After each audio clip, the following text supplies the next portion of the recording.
मेरा नाम संध्या है और प्यार से लोग मुझे छोटी कहकर बुलाते थे। मैं 29 साल की थी, तभी मेरी 2 शादी हो गई थी। मेरे पहले पति ने मुझे तलाक दे दिया था। तब मेरी उम्र बहुत कम थी। उस समय मेरी उम्र सिर्फ 22 साल थी।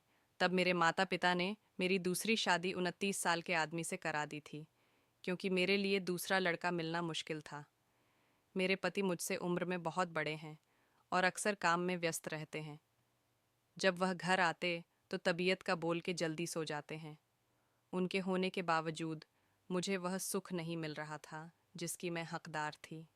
मैं रात भर उनके प्यार के लिए तड़पती रहती थी, लेकिन मेरे पति मुझे वह खुशी नहीं दे पा रहे थे। मेरे पास पैसों की कोई कमी नहीं थी। हमारे घर में सारी सुख सुविधाएं थीं, लेकिन मुझे पति का प्यार नहीं मिल रहा था। हर औरत की तरह मुझे भी अपने पति से प्यार की ज़रूरत थी। मैं दिन भर घर में आराम करती थी, क्योंकि घर का काम करने के लिए मेरे पति ने एक नौकर रखा हुआ था। एक दिन जब हमारे घर का एक नौकर बीमार पड़ गया, तो उसने अपने युवा बेटे को कुछ दिनों के लिए काम पर भेज दिया। अगले ही दिन उसका बेटा घर आया, और जब मैंने उसे देखा तो मैं उसे देखती रह गई। वह इतना खूबसूरत था कि मुझे यकीन नहीं हो रहा था कि वह एक नौकर का बेटा है।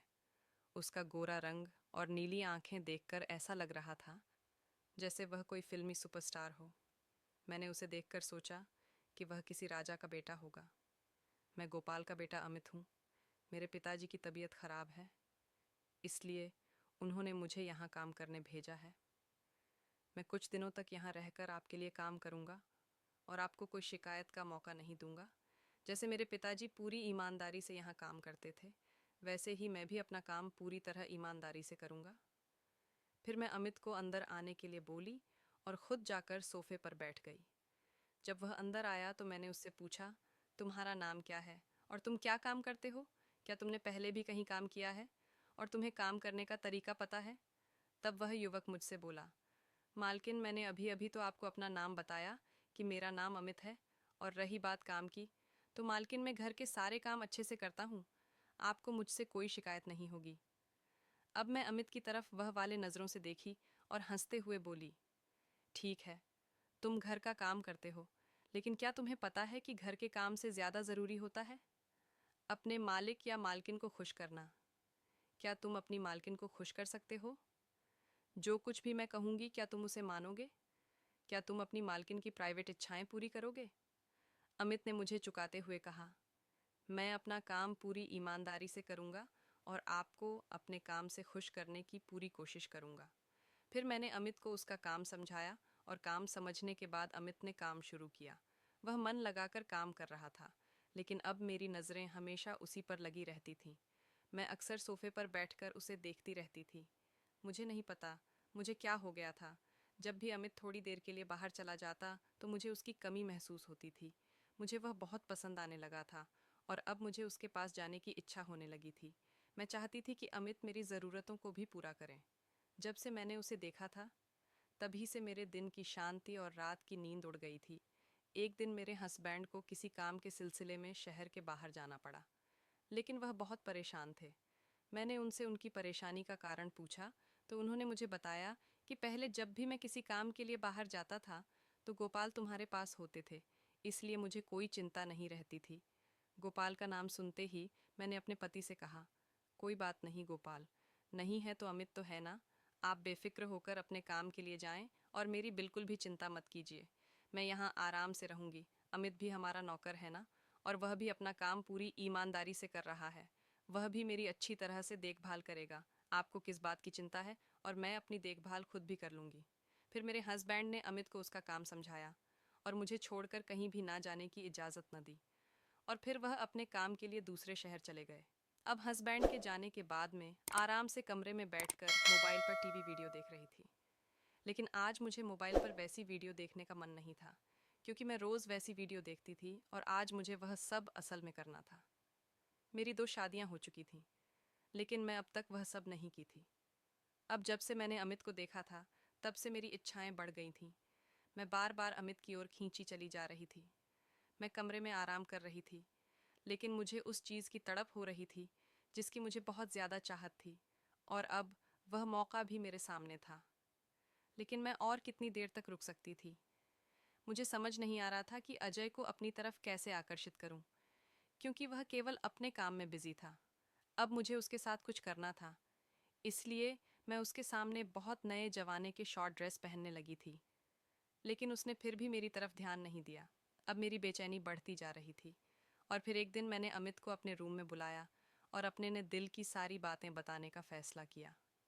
जब मैं उसे सब कुछ बता रही थी तो उसने मेरी बातें चुपचाप सुनी और फिर कमरे से चला गया।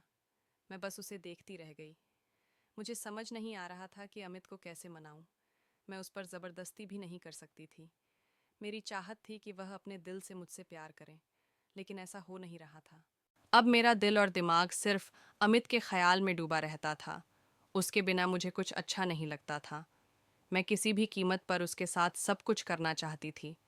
मैंने कई बार उससे अपनी भावनाएं बताने की कोशिश की, लेकिन उसने मेरी बातों पर ध्यान नहीं दिया और अपने काम में लगा रहा। मुझे समझ नहीं आ रहा था कि उसे अपने करीब कैसे लाऊं। इसी सोच में डूबी थी कि अचानक मेरे दिमाग में एक एक तरकीब आई।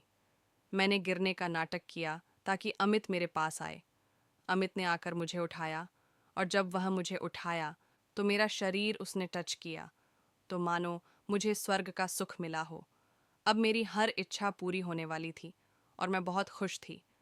अमित मुझे गोद में लेकर एक एक करके सीढ़ियां चढ़ रहा था। मैं अपना सर उसके कंधे पर रखकर बस उसे देख रही थी, लेकिन उसकी ओर देखकर मुझे ऐसा लगा कि शायद अब उसे भी मैं पसंद आने लगी हूँ।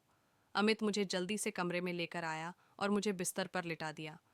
उसने मुझे बिस्तर पर लिटाया, लेकिन मुझे उसके दूर जाने के डर से मैं घबरा गई।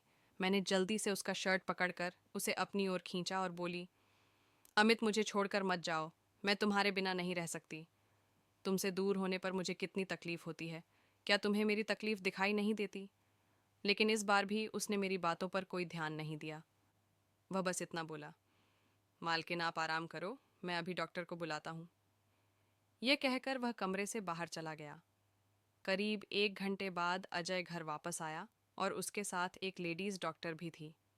डॉक्टर ने मुझे चेक किया और बोली, आपको सिर्फ थोड़ा चोट लगी है, बाकी सब ठीक है। मैं आपको 3 दिन की दवा लिख देती हूँ, आप इसे लेकर आराम करिए। कुछ दिनों में आप ठीक हो जाएंगी। डॉक्टर ने मुझे दवाइयाँ दी और चली गई। उसके बाद मैं अमित से पूछी, डॉक्टर, लड़की कौन है? तब अमित ने कहा, मालकिन, यह मेरी पत्नी है और यह आपकी बहुत अच्छी तरह से देखभाल करेगी। आपको किसी भी प्रकार की तकलीफ नहीं होगी, आप बस आराम करिए।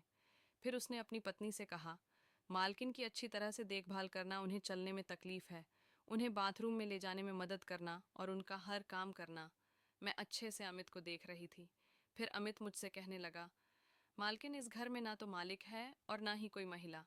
आपकी देखभाल करने के लिए कोई नहीं था, इसलिए मैंने अपनी पत्नी को यहाँ बुलाया ताकि वह आपकी देखभाल कर सके। इसके बाद अमित ने अपनी पत्नी से कहा कि मेरे लिए गर्म पानी तैयार करो। अजय की पत्नी जब चली गई तो अजय ने मुझसे कहा, मालकिन, हम गरीब लोग हैं, लेकिन हम अपनी सीमाओं में कैसे रहना है, ये अच्छे से पता है। मैं एक शादीशुदा आदमी हूँ और अपनी पत्नी को कभी धोखा नहीं दे सकता। आप बड़े लोग हैं और आपको दूसरों को धोखा देने की आदत होती है। यह कहकर अमित यहाँ से चला गया।